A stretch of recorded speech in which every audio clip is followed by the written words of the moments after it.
உடல் புத்துணர்ச்சியா இருக்கணுங்க.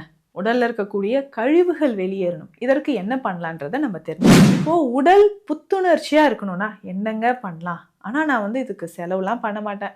Oil massage எடுக்கிறது, ஸ்பா போறது, இதெல்லாம் எனக்கு நேரம் இல்ல டாக்டர். ஆனா சிம்பிளா நான் எனர்ஜெட்டிக்கா ஃபீல் பண்ணணும். இது பண்றதுனால இன்னும் எனக்கு நெறைய பெனிஃபிட் கிடைக்கணும் அப்படின்னு கேட்டிங்கன்னா, ஈஸியா ஒரு வழி சொல்றேன். அத நீங்க அப்படி இருக்கக்கூடிய ஒரு முறைய பத்தி தான் இப்ப நம்ப பார்க்க போறோம். அதாவது ஆட்டோஃபேஜ் அப்படின்னு சொல்ற ஒரு விஷயம். ஆட்டோஃபேஜ் அப்படின்னா, தன்னைத்தானே சுயமாக உண்ணுவது. அப்படி என்னங்க நம்மளே சாப்பிடணுமா? அப்படி கிடையாது. இது என்ன ப்ராசஸ் அப்படின்னு பார்த்தோம்னா, நம்ம உடலுக்கு உணவு குடுக்காமல் இருக்க போறோம். உணவு குடுக்கலன்னா டயர்ட் ஆயிட மாட்டோமா? அப்படின்னு நீங்க யோசிப்பீங்க. அது என்னன்னா, சயின்டிஃபிக்காவும் சரி, சித்தர்கள் சொன்ன வழிமுறைப்படியும் சரி, எப்படிங்க நம்ம புத்துணர்ச்சியா இருக்கிறதுக்கு, இளமையாக இருப்பதற்கு, அப்படி கிளீன் பண்ண மாரி உடம்ப அப்படி கிளீனா இருக்கிறதுக்கு என்னங்க பண்ணலாம்? நம்ம பிரெயின் செல்ஸ்ல இருந்து அப்படியே உடல் முழுவதும் கால் பாதம் வரைக்கும் ஒரு புத்துணர்ச்சி உங்களுக்கு கிடைக்கணும்னா, ரொம்ப சிம்பிளா இத நீங்க பண்ணிக்கலாங்க. Welcome to Nitya's Varam, where ancient Siddha tradition meets modern healing. Experience the difference. வரம் நேயர்களுக்கு வணக்கம். நான் டாக்டர் நித்யா, சித்தா பிசிஷியன். உடல் புத்துணர்ச்சியா இருக்கணுங்க. உடல்ல இருக்கக்கூடிய கழிவுகள் வெளியேறணும். இதற்கு என்ன பண்ணலான்றத நம்ம தெரிஞ்சுக்கலாம். நம்ம clinic Deekshalayam Siddha health care, Adambakkam, Chennai. இப்போ உடல் புத்துணர்ச்சியா இருக்கணும்னா என்னங்க பண்ணலாம்? ஆனா நான் இதுக்கு செலவுலாம் பண்ண மாட்டேன். ஆயில் மசாஜ் எடுக்கிறது, ஸ்பா போறது, இதெல்லாம் எனக்கு நேரம் இல்ல டாக்டர். ஆனா சிம்பிளா நான் எனர்ஜெட்டிக்கா ஃபீல் பண்ணணும். இது பண்றதுனால இன்னும் எனக்கு நெறைய பெனிஃபிட் கிடைக்கணும் அப்படின்னு கேட்டிங்கன்னா, ஈஸியா ஒரு வழி சொல்றேன். அத நீங்க எடுத்துக்கலாம். இதுக்கு என்னென்ன சாப்பிடணும்? என்னென்ன மருந்துகள் யூஸ் பண்ணணும்? இந்த டயட் ஃபாலோ பண்ணுமா? இந்த பேச்சுக்கே இடம் கிடையாது. என்ன பண்ண போறோம்னா, சாப்பிடாம இருக்க போறோம். அப்ப சாப்பிடாம இருந்தா, நம்ம உடல் எப்படிங்க புத்துணர்ச்சி ஆகும்? சித்தர்கள் விரத முறைகள நெறைய நமக்கு சொல்லியிருக்காங்க. விரத முறைகளோட வகைகளே எக்கச்சக்கமா இருக்குங்க. ஒவ்வொருத்தருக்கும் ஒவ்வொரு வகையான விரத முறைகள். வாத உடலினரா, இந்த விரத முறை இப்படி எடுங்க. பித்தம் உங்களுக்கு இருக்கா? இந்த டைப்ல இப்படி எடுங்க அப்படின்னு நம்ம சொல்றோம். இந்த மாதிரி நம்மளுடைய உடல் வாக பொறுத்து நமக்கு விரத முறைகள சொல்லியிருக்காங்க. ஸோ அதனால தான் நீங்க ஏகாதேசி, சஷ்டி விரதம் இருக்கிறது, அமாவாசை அன்னைக்கு விரதம் இருக்கிறது, ஒவ்வொரு வாட்டியும் ஒவ்வொருத்தருக்கும் பிடித்த ஒரு மாதம் முழுவதும் அசைவ உணவுகள் எடுக்காம இருக்கிறது. அந்த காலநிலையை பொறுத்தும் நம்ம உடல்ல, அதாவது அண்டத்தில் உள்ளதே பிண்டம் அப்படின்னு சொல்றோம் பார்த்தீங்களா? ஸோ அண்ட சுழற்சியில் மாற்றம் நடக்கும் பொழுது, நம்ம உடலையும் 3 தோடங்களும் 96 தத்துவங்களையும் பொறுத்து உடல்ல மாற்றம் நடக்குது. அதுக்கு ஏற்ற மாரி தான் இந்த விரத முறைகளும் சொல்லியிருக்காங்க. அப்படி இருக்கக்கூடிய ஒரு முறைய பத்தி தான் இப்ப நம்ம பார்க்க போறோம். அதாவது ஆட்டோஃபேஜ் அப்படின்னு சொல்ற ஒரு விஷயம். ஆட்டோஃபேஜ் அப்படின்னா, தன்னைத்தானே சுயமாக உண்ணுவது. அப்படி என்னங்க நம்மளே சாப்பிடணுமா? அப்படி கிடையாது. இது என்ன ப்ராசஸ் அப்படின்னு பார்த்தோம்னா, நம்ம உடலுக்கு உணவு குடுக்காமல் இருக்க போறோம். உணவு குடுக்கலன்னா டயர்ட் ஆயிட மாட்டோமா? அப்படின்னு நீங்க யோசிப்பீங்க.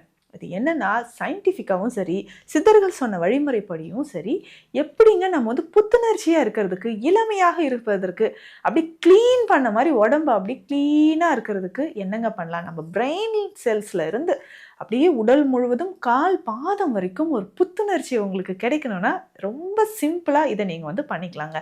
ஒண்ணுமே இல்ல, நான் சொன்ன மாரி சாப்பிடாம இருக்க போறோம். இப்போ நார்மலா நம்ம உடல்ல நடக்கக்கூடிய மெக்கானிசம் என்ன தெரியுங்களா? நம்ம சாப்பிடுறோம், டைஜஷன் ஆகுது. ஸோ கழிவுகள் வெளியேறுது. திரும்ப சாப்பிடுறோம். ஸோ அப்போ பசி எடுக்காமல் நம்ம சாப்பிட்டுக்கிட்டே இருந்தோம்னா, எக்ஸ்ட்ராவா இந்த கேலோரிஸ், எனர்ஜிஸ், ஃபேட் எல்லாமே டெபாசிட் ஆகுது. உடல்லயே தேங்க ஆரம்பிச்சிடுது. கழிவுகளும் இதனோட தேங்க ஆரம்பிச்சிரும். ஸோ இப்போ நம்ம கொஞ்ச நேரம் சாப்பிடாம இருக்கிறோம்னு வச்சுக்கோங்களேன். ஃபர்ஸ்ட்டு உங்களுக்கு பசி எடுக்குமா? பசி எடுத்த கொஞ்ச நேரத்துக்கு அப்புறம் நம்ம உடனே சாப்பிட ஆரம்பிச்சுருவோம். ஆனா கொஞ்ச நேரம் அப்படியே விட்டு பாருங்களேன். உடல் என்ன பண்ணும்னா, பசி அடங்கிடும். எனக்கு பசியே போயிடுச்சுங்க. ஃபர்ஸ்ட்டு நம்ம ஃப்ரெண்ட்ஸ்லாம் எனக்கு பசிக்குது பசிக்குதுன்னுவோம். கொஞ்ச நேரம் கழிச்சு எனக்கு பசியே போயிடுச்சு, வேண்டாம் எனக்கு அப்படின்னுவாங்க. என்னன்னா, நம்ம உடல்ல இருக்கக்கூடிய அந்த ஸ்டோரேஜ் ஆயிருக்கு பார்த்தீங்களா? அந்த எனர்ஜி, கேலோரிஸ், ஃபேட் எல்லாமே எனர்ஜியா கன்வெர்ட் ஆக ஆரம்பிக்கும். எனர்ஜியா கன்வெர்ட் ஆக ஆரம்பிச்சு என்ன ஆகும்னா, உடல்ல இருக்கக்கூடிய அடுத்தது ஹார்மோன்ஸ் எல்லாமே செக்ரீட் ஆக ஆரம்பிக்கும். நம்ம இன்சுலினா இருக்கட்டும், குரோத் ஹார்மோன்ஸா இருக்கட்டும், இந்த ஹார்மோன்ஸ் எல்லாமே செக்ரீட் ஆக ஆரம்பிச்சுரும். செக்ரீட் ஆக ஆரம்பிச்சு என்ன பண்ணுது? ஆனா உடல்ல உணவு இல்ல. அப்போது எனர்ஜி எல்லாமே எரிக்கப்பட்டு அந்த நச்சுக்கள் என்ன பண்ணும், வெளியேற ஆரம்பிச்சிடும். இது தாங்க நடக்குது. ஆனால் இது நடக்கிறதுக்கு கிட்டத்தட்ட ஒரு 72 ஹவர்ஸ் ஆகும்னு வச்சுக்கோங்க. 48 to 72 ஹவர்ஸ். ஐயோ, அப்போ கிட்டத்தட்ட 3 நாள் நான் சாப்பிடாம இருக்கணுமா? அப்படி கிடையாது. முழுவதுமாக நடக்கிறதுக்கு இதுதான் இவ்வளோ டைம் எடுத்துக்கும். பட் நம்ம என்ன பண்ண போகிறோம் அப்படின்னா, ஒரு ஷார்ட் டியூரேஷன் 12லேருந்து ஒரு 16 மணி நேரம் அப்படியே விட்டுட்டோம்னா உடல் வந்து தன்னைத்தானே சுத்தப்படுத்திக்கும். இது தாங்க நடக்குது. அப்போது இது என்னங்க நான் பண்ணுறது? இப்போது பகல் நேரத்தில் நான் வந்து ரொம்ப ஒர்க் அவுட்ஸ் பண்ணுறேன், ஹெவி ஒர்க் பண்ணுறேன். அப்போ 12 மணி நேரம் நான் சாப்பிடாம இருந்தால் என்ன நடக்கும்? இந்த ஆட்டோஃபேஜ் வந்து உடலில் நடக்க ஆரம்பித்து ஹோமியோஸ்டாட்டிஸ் அப்படின்னு சொல்லுவோம். அதாவது நம்மளுடைய செல்களோட நிலை சமநிலையில் இருக்கும். கிட்டத்தட்ட வந்து எவ்வளோ ட்ரில்லியன்ஸ், 37 ட்ரில்லியன்ஸ் வகையில் நமக்கு வந்து அணுக்கள் உடலில் இருக்குது. இந்த ஒவ்வொரு அணுக்களுமே நமக்கு தூய்மையாகணும். ஸோ செல்லுக்கு உள்ளேயும் சரி, செல்களை சுற்றியும் சரி, உடல் முழுவதும் சரி இருக்கக்கூடிய அந்த கழிவுகள் வெளியேறதுக்கு இது தாங்க பெஸ்ட்டு மெத்தட். சரிங்க, அப்போ 16 மணி நேரம் நான் எந்த டைம் சாப்பிடாம அப்படியே இருக்கலாம் அப்படின்னு கேட்டிங்கன்னா, இப்போ உதாரணத்துக்கு இன்றைக்கி நைட் நீங்கள் சாப்பிட்டீங்கன்னு வச்சுக்கோங்களேன், அப்படியே விட்டுருங்க. இன்றைக்கி நைட் நீங்கள் வந்து ஒரு 7 o'clock சாப்பிட்டீங்க, சரிங்களா? ஸோ 7 o'clock சாப்பிட்டுட்டு அப்படியே விட்டுட்டோம்னா இரவு முழுவதும் நம்ம அப்படியே சாப்பிடாம விட்டுறலாம். அடுத்த நாள் திரும்ப காலையில் நம்ம ஒரு 9 o'clock வந்து ஃபுட் எடுத்துக்கலாம். இந்த மாதிரி நீங்கள் வாரம் ஒரு முறை பண்ணுங்களேன். ஸோ நைட்டு நமக்கு பெருசாக ஒன்றும் பசி தெரியாது. அப்போ ஈவினிங்கே நீங்கள் வந்து ஒரு 6:30 7 டின்னர் முடிச்சுட்டு லைட்டாக ஃபுட்டு எடுத்துகிட்டு அப்படியே விட்டுட்டிங்கன்னா, அதுக்கப்புறம் அடுத்த நாள் காலையில் இது வந்து நீங்கள் திரும்ப ஒரு உணவு எடுத்துக்கலாம். இப்படி ஒரு 12-14 மணி நேரம் நீங்கள் அப்படியே கொஞ்சம் ரெஸ்ட் கொடுத்துட்டே வாங்க. வாரம் ஒரு நாள் இப்படி பண்ணுங்கள். டெய்லி கூட வேண்டாம், வாரம் ஒரு நாள் இப்படி பண்ணிகிட்டே வாங்களேன். உடல் தன்னைத்தானே சுத்தப்படுத்தி கொள்ளும், வெயிட் லாஸ் ஆக ஆரம்பிக்கும், தேவையில்லாமல் உடலில் இருக்கக்கூடிய கழிவுகள் வந்து உங்களுக்கு வெளியேற ஆரம்பிக்கும். இதுக்கு இடையில எனக்கு வந்து தாகமாக இருக்கே, தண்ணி கூட குடிக்கூடாதான்னு கேட்டிங்கன்னா, தண்ணீர் குடிக்கலாம். அப்போ தான் நமக்கு வந்து இந்த சித்த மருத்துவம் கை கொடுக்குதுங்க.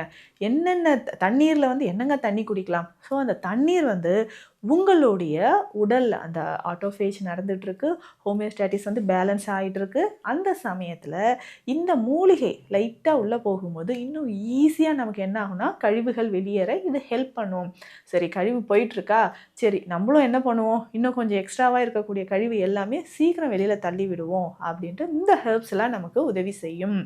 என்னென்ன மூலிகைகள் எடுத்துக்கலாம் அப்படின்னு கேட்டிங்கன்னா, நன்னாரினா தண்ணீரில் ஊற வச்சு ஊறல் குடிநீர் தண்ணியாக அப்பப்போ எப்போ உங்களுக்கு தாகமாக இருக்கோ அந்த டைமில் நீங்கள் நன்னாரி எடுத்துக்கலாங்க. நன்னாரி, வெட்டிவேர், தேற்றான்கொட்டை, ஏலக்காய், கிராம்பு இது எல்லாமே ஒன்றா சேர்த்து கூட தண்ணீரில் போட்டு நீங்கள் பாயில் பண்ணி வச்சுக்கோங்க. பாயில் பண்ணி வச்சுட்டிங்கன்னா எப்போ உங்களுக்கு தாகம் இருக்கோ அப்போ எடுத்துக்கலாம். ஏன்னா இரவு நேரத்தில் ஏஞ்சி நம்ம தண்ணி குடிக்க போகிறது கிடையாது. ஆனால் உங்களுக்கு தாகம் இருக்கக்கூடிய சமயத்தில் இதை நீங்கள் எடுத்துக்கலாம். ஒருவேளை ஒரு சிலர் வந்து இல்லைங்க எனக்கு வந்து பகல் நேரத்திலேயே நான் வந்து இதை ட்ரை பண்ணுறேன், என்னால் இருக்க முடியும்னு சொன்னீங்கன்னா, அப்போது பகல் நேரத்தில் இந்த தண்ணீரை நம்ம குடிச்சிக்கலாம். வேறு எதுவும் நமக்கு பெருசாக தேவைப்படாதுங்க. ஸோ எனர்ஜி லெவல் ரொம்ப ட்ராப் ஆகிற மாதிரி இருந்தால் நீங்கள் உணவு எடுத்துக்கலாம். ஸோ இதை ட்ரை பண்ணி பாருங்கள். உங்களுடைய உச்சந்தலையிலிருந்து உள்ளங்கால் வரைக்கும் எல்லா உடலில் இருக்கக்கூடிய அணுக்கள் மொத்தமும் கிளென்ஸ் ஆக ஆரம்பிக்கும். இது வந்து சயின்டிஃபிக்காகவே நிறைய பேர் ப்ரூவ் பண்ணியிருக்காங்க. சித்தர்கள் அன்னைக்கே பல கோடி வருடங்கள் முன்னாடியே நம்மளுக்கு சித்தர்கள் சொல்லிட்டாங்க. ஸோ அப்போது வந்து இந்த உடல் தன்னைத்தானே கிளென்சிங் பண்ணுறதுக்கு இது தாங்க பெஸ்ட்டு மெத்தட். ஸோ இதில் ரெகுலராக சில மூலிகைகள் எடுத்துக்கலாமான்னு நிறைய பேர் கேட்டிங்க. டாக்டர், பாடியில் இருக்கக்கூடிய டாக்ஸின்ஸ் வந்து வெளியாகிறதுக்கு ரெகுலராக இந்தந்த மூலிகைகளை எடுத்துக்கலாமா அப்படின்னா, தினம்தோறும் இரவு வாய் விடங்க சூரணம் எடுத்துக்கோங்க. கடுக்காய் பொடி, திரிஃபலா சூரணம், நிலாவரை பொடி, ஏலரிசி சூரணம், நம்மளோட கிளினிக்கில் ஸ்பெஷல் மெடிசன் ஏலரிசி சூரணம், இதையும் நம்ம எடுத்துக்கலாம். இதை எப்படிங்கன்னா தினம்தோறும் இரவு நேரத்துலையோ இல்லை பகல் நேரத்துலையோ நீங்கள் பயன்படுத்திட்டு வரலாம். அப்போது உடலில் இருக்கக்கூடிய கழிவுகள் வெளியேறும், உடல் எடை குறைய ஆரம்பிக்கும். ஸோ நுரையீரல்லேருந்து வயிறு பகுதி எல்லாமே உங்களுக்கு சுத்தமாகும். ஸோ பிரெயின் செல்ஸும் நமக்கு ஆக்டிவாக இருக்கும். ஸோ இதை வந்து நீங்கள் ட்ரை பண்ணி பாருங்கள், நல்ல ரிசல்ட் இருக்கும். சித்த மருத்துவம் தொடர்பான மருத்துவ ஆலோசனைகளுக்கு ஸ்க்ரீனில் இருக்கிற நம்பருக்கு காண்டாக்ட் பண்ணுங்கள். நன்றி. Welcome to Nitya's Varam, where ancient Siddha tradition meets modern healing. Experience the difference.